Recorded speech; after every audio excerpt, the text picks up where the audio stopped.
Hier a eu lieu le live Genki Damatsuri Live, j'espère que je le dis bien, où on a eu beaucoup d'annonces Dragon Ball, avec une super vidéo d'introduction qui était vraiment très jolie. On a vu tout Dragon Ball défiler finalement pour fêter les 40 ans, parce que c'est vrai que c'était les 40 ans de Dragon Ball, et du coup on a vu tout le Dragon Ball défiler avec des scans animés, c'était très joli, franchement c'était très bon. On a vu des planches colorées aussi qui étaient très bien animées, c'était franchement très top.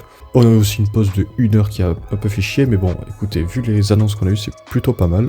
Ou au contraire, c'est catastrophique, on verra ça dans cette vidéo. On a eu l'annonce d'un nouveau jeu qui, je crois, s'appelle Project Age 1000, avec du coup un nouveau personnage. Bon, je suis pas fier du design, enfin, je suis pas fan du design, mais on l'a vu se battre dans une sorte de salle, un peu comme la salle d'entraînement, et se mettre en Super Saiyan à la fin. On a vu aussi une silhouette ressemblant à celle de Goku s'approcher. On peut imaginer beaucoup de choses, notamment que c'est peut-être Gotenks qui a grandi, si ça se passe Age 1000, donc si ça se passe très loin dans le futur.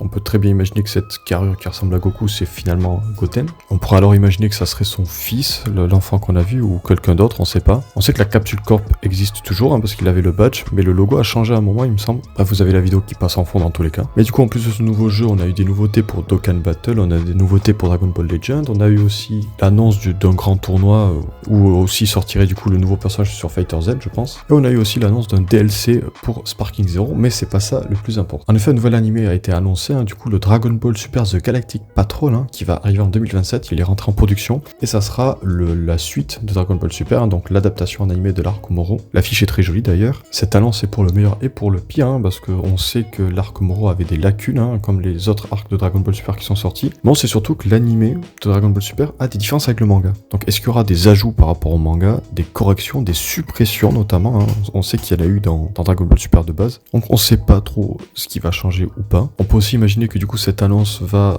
arriver avec l'annonce des prochains arcs adaptés aussi, qui sortiraient comme JJK ou Chainsaw Man, donc par saison, ce qui pourrait être pas mal, du coup on n'aurait pas d'erreur d'animation comme on a pu avoir dans Dragon Ball Super, le monde s'en rappelle. Mais aussi du coup pourquoi pas la reprise du manga finalement, parce qu'on sait que le canon Dragon Ball reprend du coup avec cet arc qui est adapté en animé, donc pourquoi pas le manga reprendre. On n'a pas d'annonce de quel studio s'en occupe, on sait pas si c'est le même studio, la Toei Animation ou un autre studio qui s'en occupe, mais pour clôturer tout ça on a eu aussi l'annonce du remake de Dragon Ball Super qui commence avec l'arc Beerus. Bon, le début avait l'air joli, on avait un beau visuel et tout, qui ressemblait vachement au film, légèrement mieux peut-être. Mais dès qu'on a vu Goku se transformer, j'ai trouvé on perdait du charme qu'on pouvait attendre finalement. Donc certes, c'est mieux que l'animé, de toute façon. L'animé Dragon Ball Super, c'est comme si c'était un 5 sur 20, et là on passe à du au moins 12 ou 11 sur 20, donc c'est toujours mieux. Mais malheureusement, avec tout le temps qu'on a attendu et un remake, j'aurais attendu quelque chose de plus impressionnant. Mais bon, on verra ce que ça donne encore une fois, attendant de voir les épisodes sortir pour faire une vraie critique. Sur ce, très heureux d'avoir eu cette annonce Dragon Ball, qui était très bien rythmée, on a eu beaucoup d'annonces très intéressantes. Moi je vous dis à la prochaine, et si vous voulez qu'on parle un peu plus de Dragon Ball, n'hésitez pas, je sais qu'il y a beaucoup de choses à dire pour le meilleur et pour le pire encore une fois. Donc dites en commentaire vos avis, vos craintes, et moi je vous retrouve à la prochaine pour une autre vidéo.